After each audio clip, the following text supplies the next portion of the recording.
खबर आवाज़ से शेयर कंदासी। पीपी चेयरमैन बिलावल भुट्टो ज़रदारी पारां कंदकोट में प्रोफेसर अजमत सावंत जे क़त्ल जी मज़म्मत कई वई आहे। बिलावल भुट्टो ज़रदारी पारां अजमत सावंत जे क़त्ल जी जांच ऐं ज़िम्मेवारनि खे अंजाम ताईं पहुचाइण जी हिदायत कई वई।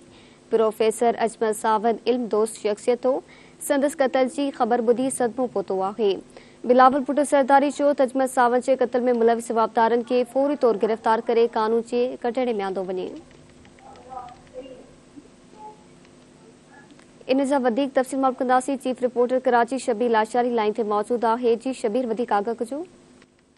जी बिल्कुल, पाकिस्तान पीपल्स पार्टी के चेयरमैन बिलावल भुट्टो ज़रदारी कंदकोट में IBS अखर जे प्रोफेसर अजमल सावंत जे क़त्ल जी मज़म्मत कई आहे।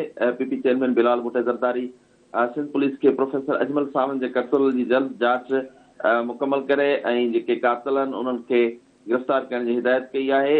PP chairman Bilawal Bhutto Zardari professor Ajmal Sawant जो जेको क़त्ल आहे उन ते शागिर्दनि ऐं उनजे ख़ानदान सां जेको आहे अफ़सोस जो इज़हार कयो आहे। संदसि चवणु आहे त प्रोफेसर अजमल सावंत हिकु इल्म दोस्त शख़्सियत हुयो ऐं उनजे क़त्ल जी जेका अफ़सोसनाक ख़बर आहे उहा ॿुधी खेसि सदमो पहुतो आहे।